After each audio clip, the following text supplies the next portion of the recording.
Mado, thank you for being here, for gathering together, because that's what this next part of our collective story is about, is gathering together. We now understand what it means to look at little screens and think we're connected with everyone. and yet we've lost connection, because we are Ijanagaja, we are Mother Earth. It's nice to be back in this part of the world and to be back with Bioneers. And that I want to speak to, I just want to say this, coming into this place, I want to thank the redwoods out there who are helping me prepare. And June Jordan, who was part of my story here, and Millie Ketchishwano, part of the every time I came to the Bay Area, she was there. And now her daughter, Leslie Deer, and I are working on some ideas, and she's a wonderful designer, Muscogee designer. Anyway, I want to start with a dream. And what I've learned, I learn a lot in dreams. I'll just read this, but one thing I've learned too is that it's what he was showing you in a way, the wonderful images and the sounds was kind of like it's a kind of dreaming. And you could say, sometimes I challenge myself to think that I'm walking through a dream right now, and maybe we are. And what would I do? What would I do in that if I understood that we are in the dream field, or the story field? I call it the story field.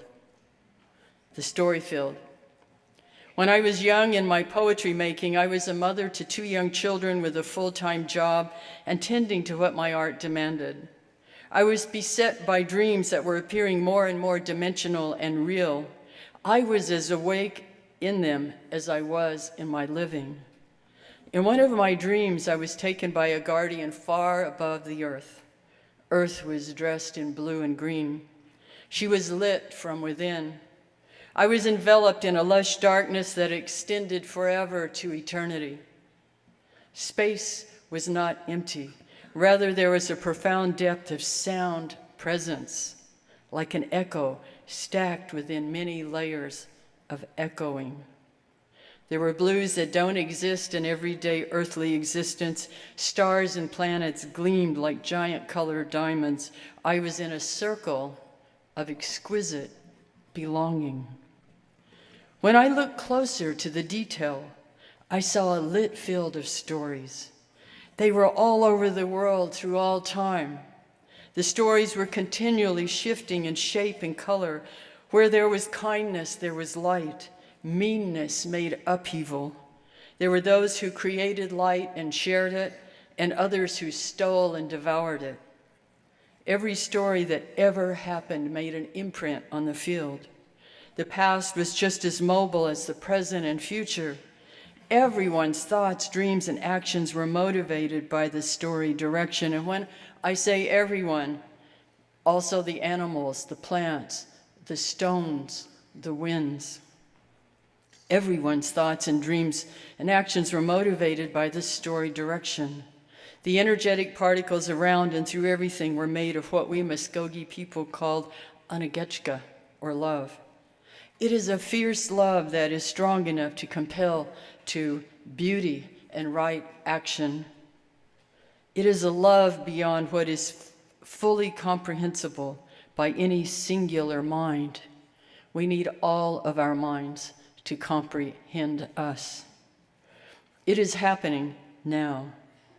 In the dream, I understood that we are Janagaja, earth, in my Muscogee language. Ijanagaja, we are the story. All of this was shown to me. Then I woke up. I was much like you. I turned off the alarm, slid out of bed, and stepped into the details of the day. But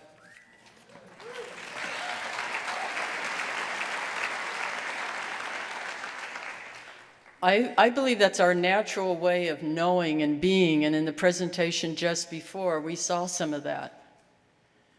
It's ultimately about listening and deep listening and even deeper listening. And as he was presenting, I kept wondering, well, what about the sounds beyond what two-legged humans can hear? What about those sounds? And what about those songs beyond what we two-legged humans can hear? And what about the stories beyond what we two-legged humans can perceive? We are in a crossroads, in a time of chaos and a time we know about these times, but it's something that we couldn't really imagine for here. But it's always in those times of great disruption, chaos, and disturbance that creativity steps forth. I keep thinking about a butterfly and the whole chrysalis. I keep thinking that we're kind of in a chrysalis stage. And you know what happens there? We're going along and we're caterpillars and we're having a good time, and our life, we kind of know the parameters, and then it shifts. It's sort of like and maybe it just didn't, obviously it didn't just happen. We're in the story, and there's a culmination. It's a culmination of many, of lack of attention, lack of care, lying to ourselves, allowing others to lie to us, not participating, addiction, et cetera, but here we are. And I think of us like right now as two-legged humans in this, and even Earth herself, because we are her, in a kind of chrysalis stage, which is a stage in which everything you knew it turns into kind of a soupy mess. I mean, I don't know what exactly happens in a chrysalis. All I know is that you go in a caterpillar and then you come out and you're able to fly and you have a beautiful wings and a body. But who's to say the caterpillar isn't as beautiful? And that comes to story and the stories we tell ourselves and how we tell the stories. So I want to share a poem. It's a story. It's based on, it's a contemporary traditional Muscogee story, because we keep going and we keep telling stories and making stories. But in a way, it's a kind of story about how we came to where we are right now. Rabbit is up to tricks, and in our culture, Rabbit is the trickster figure. And we usually have trickster figures anywhere there's power, because they show us what happens when power is misused. And those wielding power can often get confused or get taken in, because they forget that any power that any of us has, personally or collectively, is meant to be shared.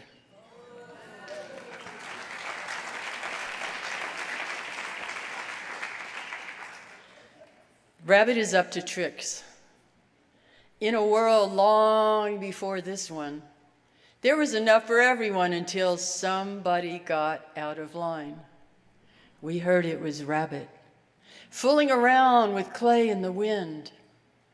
Everybody was tired of his tricks and no one would play with him, and he was lonely in this world.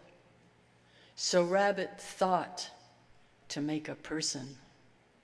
And when he blew into the mouth of that crude figure to see what would happen, the clay man stood up. Rabbit showed the clay man how to steal a chicken. The clay man obeyed. Then he showed him how to steal corn. The clay man obeyed. Then he showed him how to steal someone else's wife, and that clay man obeyed. Rabbit felt important and powerful, and clay man felt important and powerful, and once that clay man started, he could not stop.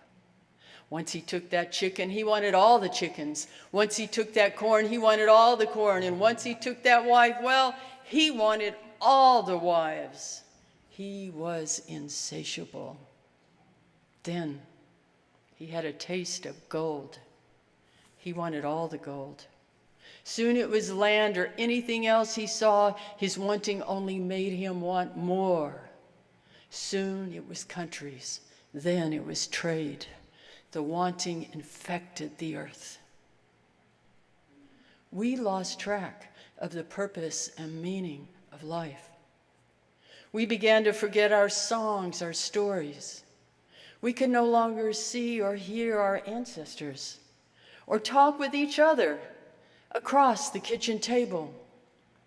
Forests were being mowed down all over the world to make more, and rabbit had no place left to play. Rabbit's trick had backfired. Rabbit tried to call that clay man back, but when the clay man wouldn't listen, Rabbit realized he'd made a clay man with no ears.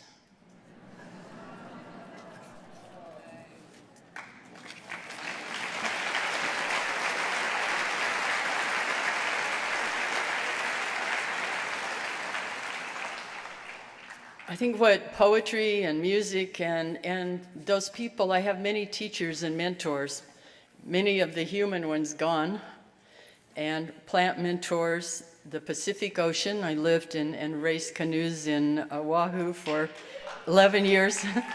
And the ocean there was one of my most beloved teachers. And but it's about listening. I remember one time when I was in Oahu and I was in my room where I was working. And when you're in that creative space, which is really that space, I love hearing that the Amazon and those sounds. And you think about what you do listen to and the sounds you do hear. In the city, it's not often the trees and the, you get a lot of other kinds of sounds. But I was sitting there in that space of deep creativity because when you go there, you start to hear. You start to really hear. Sometimes I think that there's 7 levels to hearing. And I know this because I feel like there was a trickster God who looked down and looked at me and said, she's beyond hope. That she doesn't know how to listen. So we'll make her a poet and a musician and she'll have to learn. So I know that I was somewhere around, I haven't hit the 7 levels of listening yet, but I was listening, and deep listening, and I hear a voice say, come out here and see me. And so I thought, wow, and it was insistent. So, and there was a little bird, I used to feed the birds every morning, and there was a bird that didn't like to eat that early. And it would come out later, and I would feel it tug on me, and so I would always go out. When it would tug on me, I would go out, and they'd be out there waiting for its food. So I went out to see who was asking me, and it was a rainbow. And I thought, okay, I know people might think I'm crazy, but that's okay. And I took a photograph of it. I have a photograph of it that I printed out. And so I thought, okay, and I just put it somewhere, in my poetry file. And about a year later, I'm in Albuquerque with one of my guitar players, Larry Mitchell, and we're driving south. He and his wife were in the front seat, and I was on the left, driving south to go do a photo shoot down in the Rio Grande, in the valley, and we're going along in the Sandia Mountains, and I love those mountains. We're on the left, and I see a rainbow, and I hear, I will see you later, and I'm going to bring someone with me. And I thought, okay. Of course I didn't say anything to anybody, and I never talked about this for some time. But we get down there, we're out photographing, and a double rainbow appears. But the reason I'm telling you this is, I don't know why. I've had a few other experiences, but it reminds me that we are in a living story and that there is communication, and I'm not special. This is something that happens to all of us, but we don't always listen. It's going on all the time. This communication with the redwoods out there, there's this continual communication. And so I'm giving you this because I want people to know that we are part of a living system. It is living, and it's ongoing, and I think we just have to listen. I mean, that's part of it, is listening. And yet we think of in this day, it's interesting that we can hear sounds.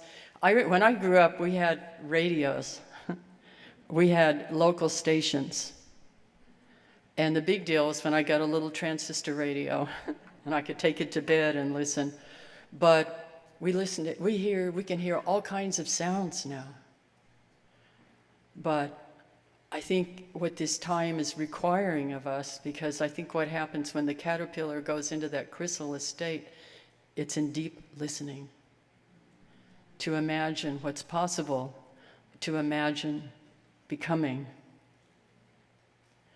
And I think, I was thinking too, I'm going to go ahead and, this poem is called Remember. And this poem, and this is about listening, okay? This was when I was very young. It's one of the earliest poems that I ever wrote. And it's been a poem that's gone all over the world. It's on Lucy spacecraft right now. And it has its own book. But it tells me that we all come in with story. We all come in with gifts, every one of us. Sometimes we get lost. That's part of the story. We wouldn't have stories if no one was lost. We wouldn't have stories if everybody behaved. Nobody wants to hear about that. So if you think about that, think about the story we're in right now.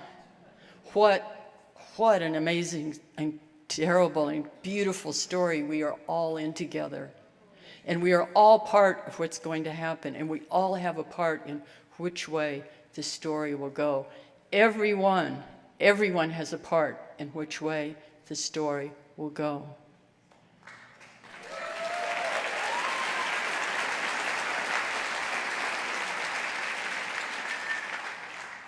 So I want to close with the poem Remember, because it came to me. I was a young woman. I had no plans to become a poet. It wasn't offered in career day. And I was going to be a painter, an artist. That's my grandmother, my great aunt, who became my grandmother, was my grandmother too. They were painters, and that's what I did from when I got up as a little kid.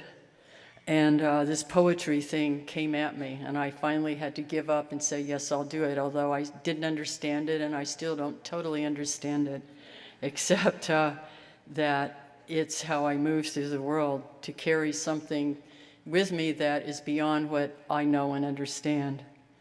So this poem, and I'll close by sharing it with you, came to me because I realized that I needed this poem. It was teaching me. Well, who was teaching me? Who writes the poetry? What's behind? What is this thing called inspiration? What is this thing? It's related to breath, inspiration, breathing. We're here breathing. And it's related to that. And so it came, from, we all have helpers, we have guardians. Some of them are right here with us. We see them, and some we don't see. We don't see with them. Again, what can we see? How far can this earthly human eye see versus our spiritual eyes that we also all have? So this is Remember. This poem came and helped me out, and it still helps me out. And I'm offering it to you to be useful. And Mado, thank you for gathering here together. And it's wonderful to see all the young people and the stories that you are making that will give nourishment to this earth. Remember the sky you were born under. Know each of the stars' stories. Remember the moon, know who she is. Remember the sun's birth at dawn, that is the strongest point of time. Remember sundown and the giving away tonight. Remember your birth, how your mother struggled to give you form and breath. You are evidence of her life and her mother's and hers. Remember your father, he is your life also. Remember the earth whose skin you are. Red earth, black earth, yellow earth, white earth, brown earth, we are earth. Remember the plants, trees, animal life who all have their tribes, their families, their histories too. Talk with them. Listen to them. They are alive poems. Remember the wind. Remember her voice. She knows the origin of this universe. Remember you are all people, and all people are you. Remember you are this universe, and this universe is you. Remember that all is in motion, is growing, is you. Remember.